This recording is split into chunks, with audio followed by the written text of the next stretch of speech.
Hello bachcho, let's read the question. The question says that the chemosensitive area of the respiratory center in the medulla is affected by option A, excess carbon dioxide and H plus ion concentration, B, excess carbon dioxide and OH ion concentration, C, less oxygen and H plus ion concentration, and D, excess oxygen and OH ion concentration. Question में हमसे पूछा गया है कि chemosensitive area जो respiratory centre of medulla में present होता है ये किससे अफेक्ट होता है।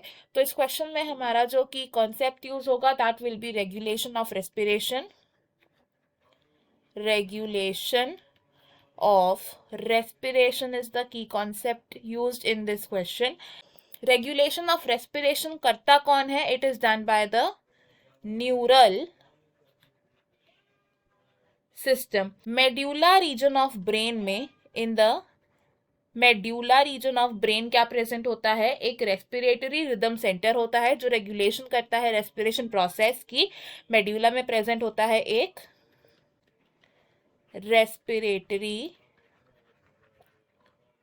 रिदम सेंटर प्रेजेंट होता है, और साथ ही साथ पॉन्स रीजन में एक और सेंटर प्रेजेंट होता है जिसे हम बोलते हैं the pneumotaxic centre.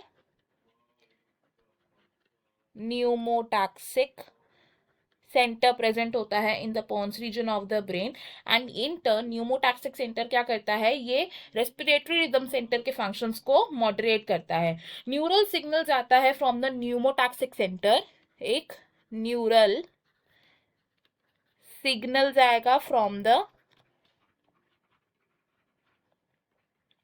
Pneumotaxic centre, और ये सिग्नल क्या करता है? ये इंस्पिरेशन की ड्यूरेशन को रिड्यूस कर देता है एंड रेस्पिरेटरी रेट को ये चेंज कर देता है। It can reduce the duration of inspiration,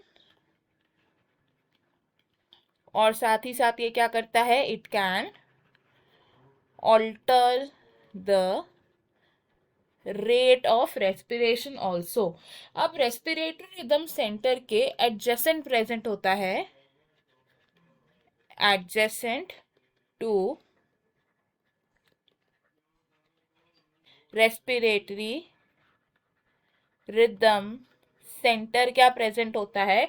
इसके साथ ही प्रेजेंट होता है एक chemo sensitive area. Chemo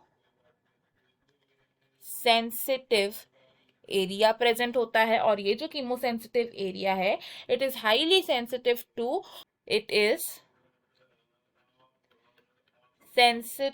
to carbon dioxide and H plus ion concentration.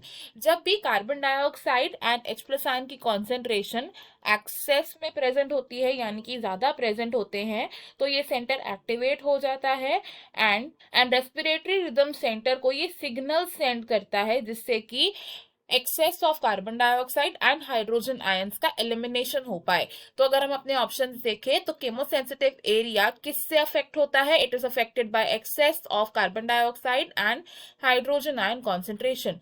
बाकी के ऑप्शंस हमारे यहाँ पर इनकरेक्ट हैं। I hope you have understood it well. Best of luck. Thank you.